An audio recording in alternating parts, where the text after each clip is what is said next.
Hi guys, welcome to my channel. My name is Kyra and today I'm bringing to you 5 pretty hyped up palettes in their time that I'm actually really glad that I purchased or that I don't regret purchasing.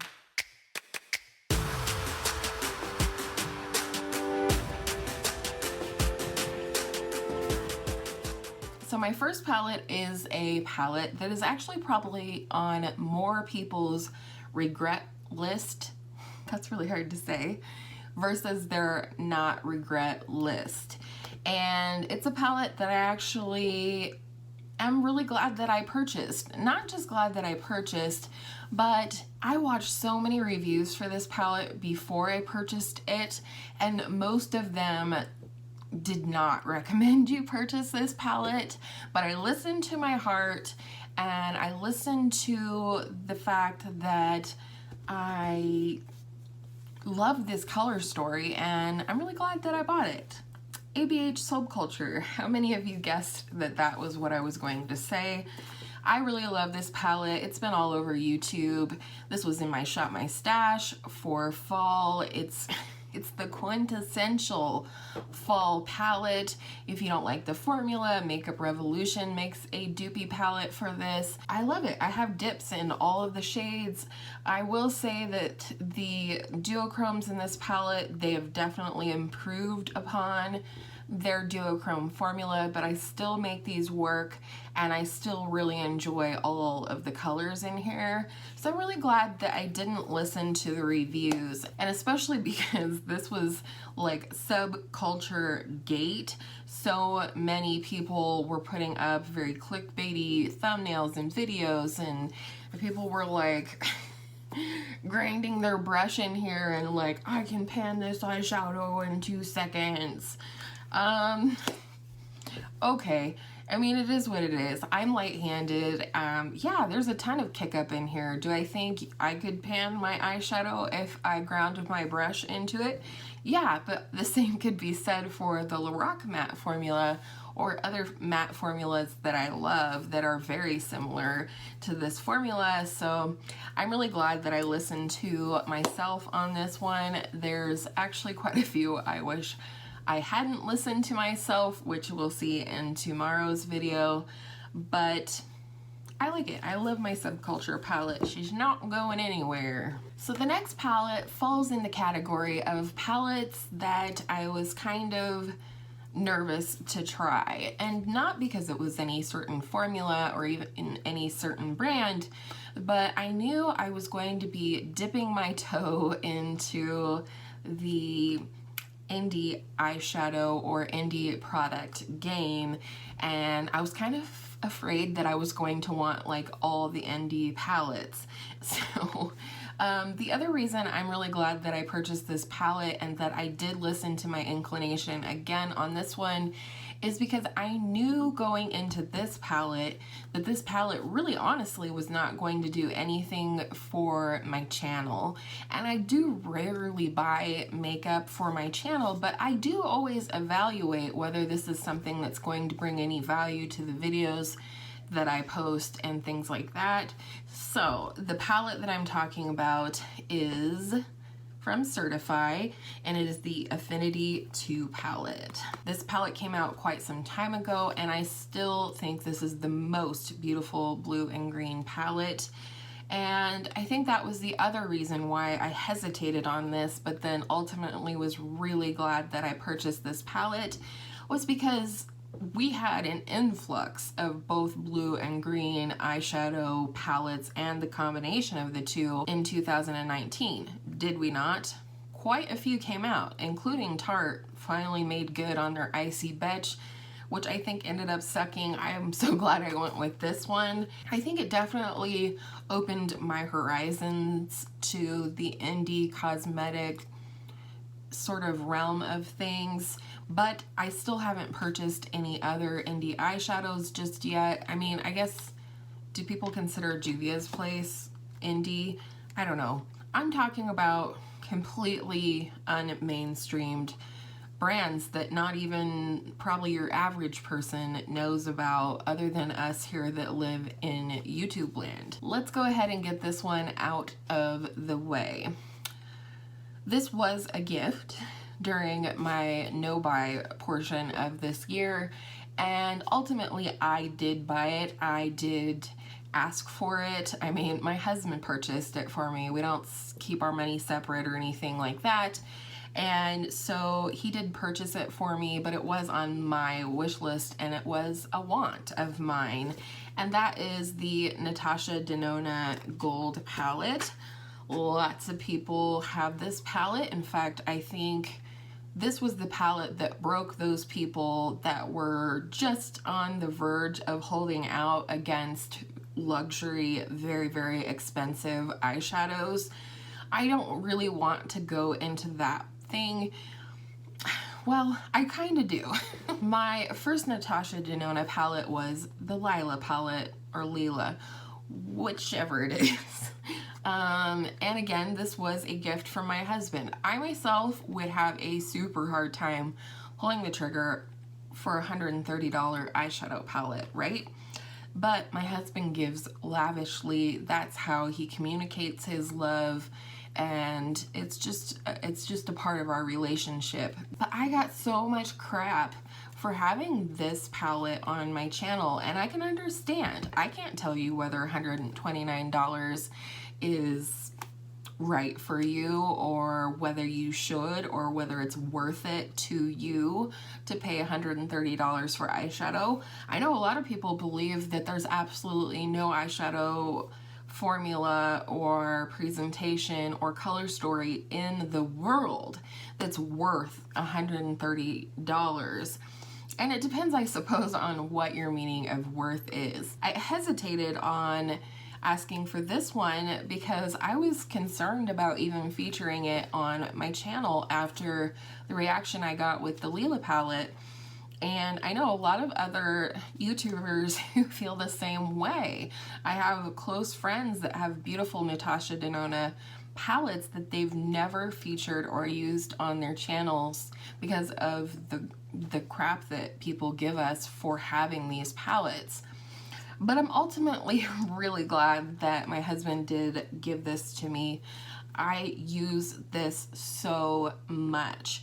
And the other reason I'm really glad that I ended up with this palette is because prior to this palette, I did not wear gold eyeshadow. I didn't like gold eyeshadow in my eyes. I say that again today as I have gold eyeshadow on. Not from this one, but from the Sultry palette from ABH. But I listened to myself again. You're gonna see an overlying theme here, and that is I was listening to my own intuition. I mull over. It may not seem that way with the influx of things, new things that I've had on my channel this year, but I do really research and weigh and pros and cons, and do I need it, and does it add value to my collection every time I purchase cosmetics. However, I kept telling myself that I was not attracted to this palette because it was filled with gold eyeshadows, but I just couldn't let it go. Months and months passed before I added this to my wish list, and then more months passed before my husband purchased it for me. But ultimately, I was like, Kyra, come on, your favorite color is mustard yellow. Yellow period, but mustard yellow. And everybody else is just catching up with me this year in these beautiful orangey, olive, mustard tones that I've loved all my life. They're just my colors. So anyways, I put it on my wish list, and I am so glad that I got this. I love the mattes in here just as much as I love the shimmers. I got to try more of her different formulas, and I'm so happy every time I pull this out. This and my Lila palette sit on top of my desk at all times, because even when I can't, for filming purposes or whatever, go in with these palettes or with the shimmer shades, a lot of times I do use the matte shades out of here for bases, for looks, And I grab for these all the time on the days that I'm not filming, which, let's be honest, is not a lot of days lately. So overall, I guess you could say I have no regrets about buying either one of these, even though they were gifts from my husband, rather. I also know that he purchases lavish things off of my wish list at will, so love them. Putting them back in their little home. Number 4 is a palette that I like literally slept on for well over a year. I kept talking myself out of it. Why? Because it's a neutral palette, neutral mostly.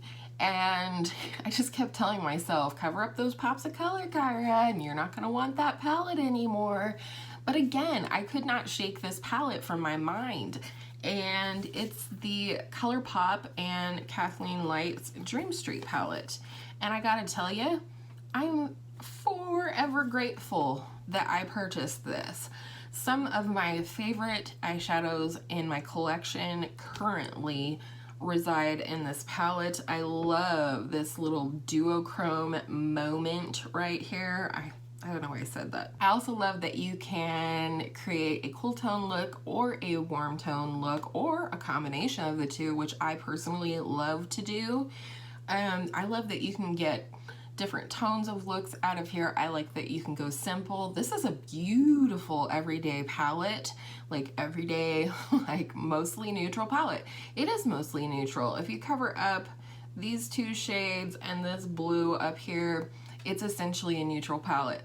But damned if it isn't the neutral palette I would recommend to the first person that asked me for a recommendation. I forgot to say, I love this brown. It's sort of a like plummy brown that is super gorgeous. Probably one of my favorite deep browns in my collection. So no regrets here. Highly recommend. That's the other thing is like, sometimes when they're not new releases, I'm like, you don't need it. The time has passed. Nobody cares, but I care, and I'm glad I bought it.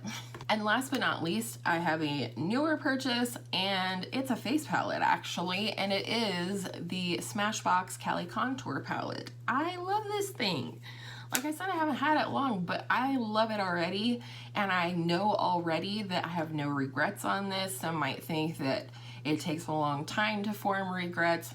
No, I'm one, as you will see in tomorrow's video, that forms regrets rather quickly. I know myself, and I know what I like, and I know what I don't like, and usually if I don't like it right off the bat, I don't grow to love it. But the thing I like about this is just how easy this is to use. I love combining these two right now as my bronzer. I find the lighter I get, the more I like to lean toward the cool tone aspect of bronzing or contouring or whatever you want to call it. But this is also a really easy and fantastic contour shade. This is a foolproof contour shade for a lot of skin tones. I would have to say if you're much more than a medium skin tone, this probably isn't going to work on you at all, which is unfortunate. I think they should come out with a deeper version of this, but it's beautiful. This blush is everything. It literally goes with anything. I actually like to mix these two together. This brightening banana powder is beautiful. I use it all over the face. I don't necessarily use it underneath my eyes, or I haven't, but it actually feels really silky and smooth, so I probably could, especially if I applied it with my ring finger. And then the highlight is exactly what I'm into right now. Just very subtle, very, very subtle and beautiful. Anywho, I love this. I wanted to mention it because, again, I tried to talk myself out of this because it wasn't new. And also, until I started mulling over whether to purchase this or not, I had not seen any videos. Now, all of a sudden, it's popping up on people's favorites again, or their shop their stash. Specifically MandyLea and Samantha March. I'll link them below. And ultimately, I have been wanting a contour palette for a long time. If you've been on my channel for any amount of time, you know I love face palettes, and if you haven't, Hi, my name is Kyra and I love me a good face palette. So I'm really glad that I purchased this, and I think I would really regret it if I hadn't. But I hope you enjoyed this concept. I've seen other people do this video or something similar to it, and stay tuned for tomorrow's video where I talk about all the things I regret purchasing, which is, let's face it, a lot more than this. So I'm going to try and speed through it tomorrow so we can cover as many regrets as possible. And with all of that said, thank you so much for spending part of your day here with me today. I appreciate each and every single one of you that chooses to like, comment, subscribe, and watch my videos. I hope all of your makeup days are absolutely beautiful, regret-free makeup days, and I will see you in my next video real soon.